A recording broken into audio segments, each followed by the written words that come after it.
Hello and welcome to The Drama Coach. My name's Lisa and this is my channel to talk about and learn about all things drama and theatre arts.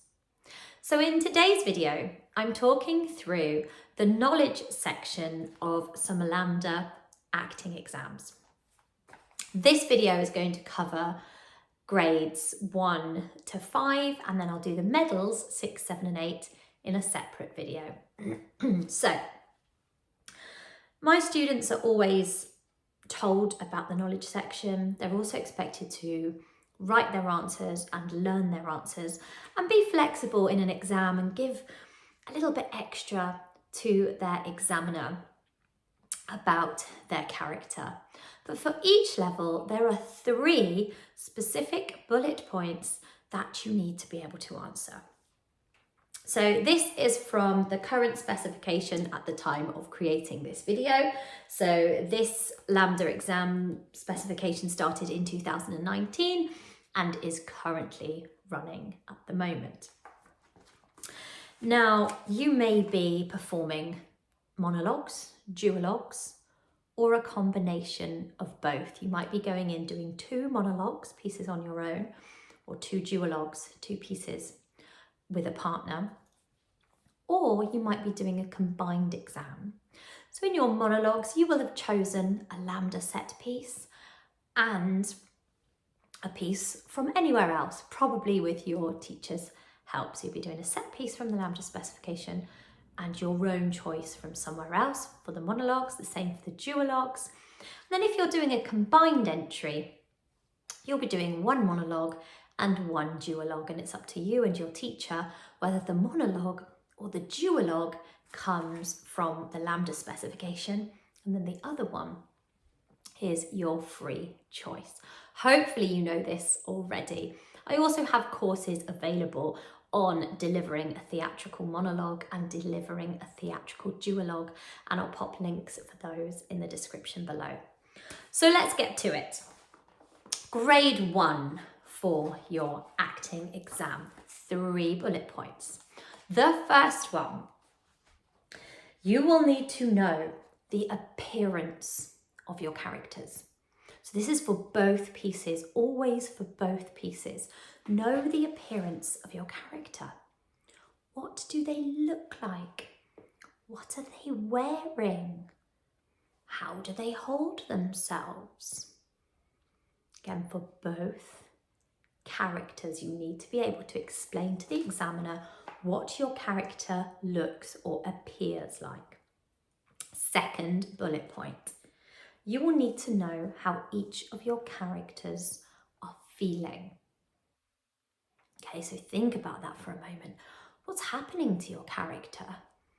And how has that made them feel? What's happened already prior to your monologue or your duologue? How are they feeling inside? Describe those emotions to the examiner. And your third and final bullet point is the location of each scene. Where is it set? Now, I like to encourage my students to go into a little bit more detail here. Don't just say it's set in London, if it is. Say what type of building, is it outside or inside? I like to slip in when it's set as well, although the examination isn't asking for that, but I do like to put that in there as well. So don't just say to me, it's in a school.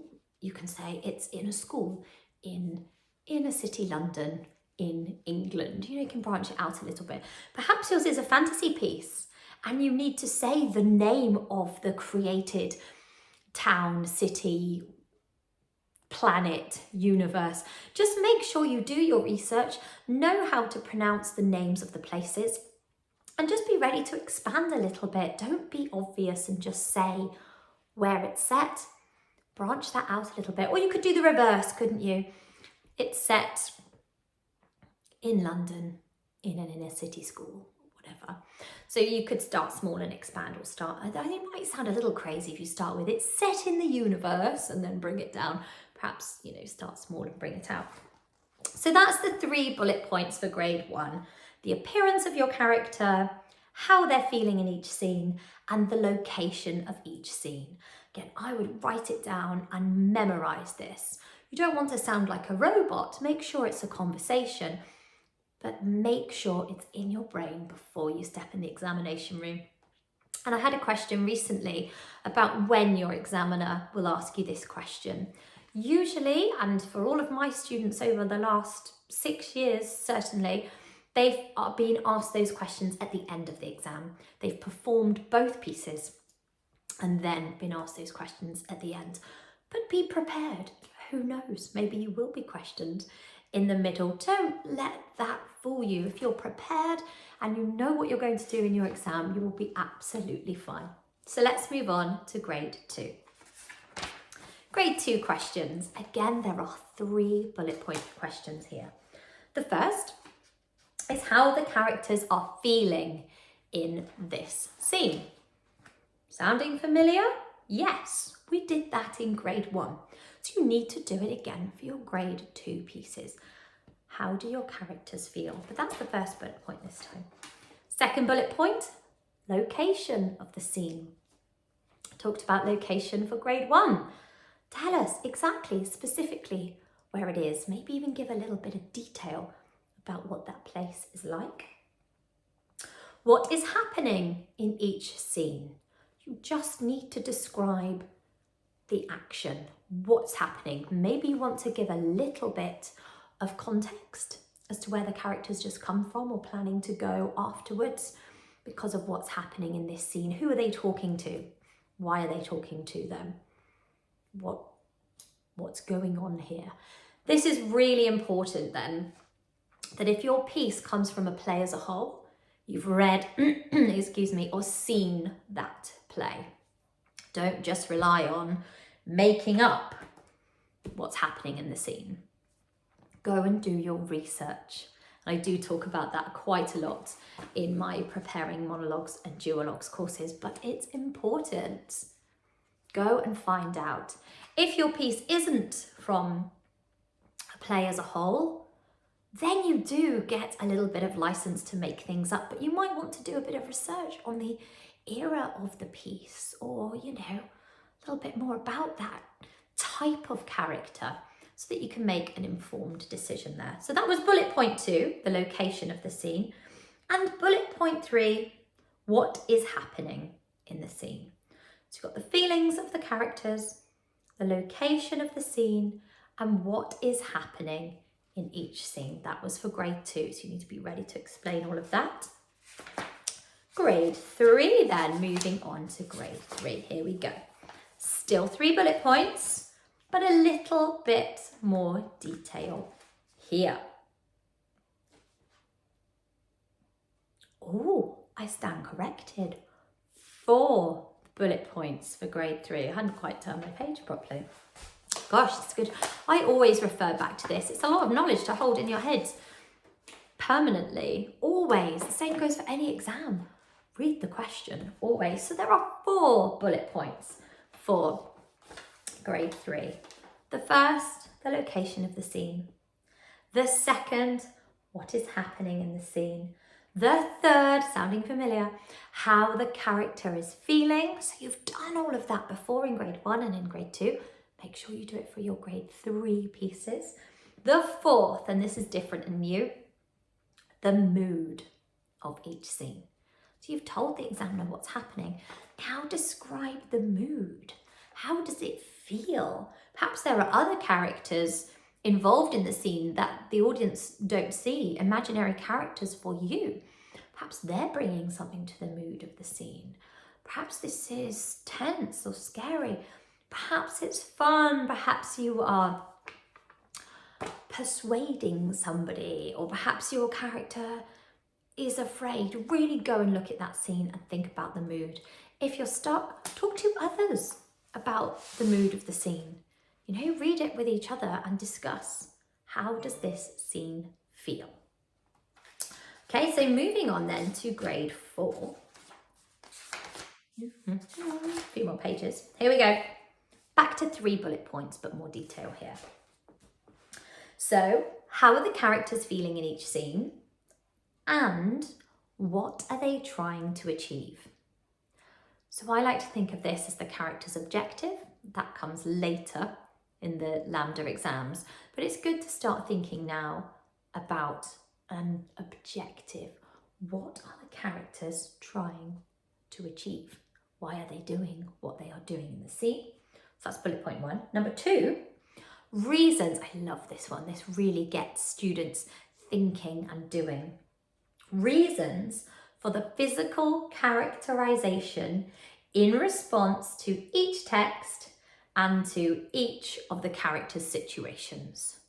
I'm going to go with that one again because it's quite a long one. So, reasons for the physical characterization, what you have created physically in your character, in response to each text, so for each piece, and each of the characters' situation.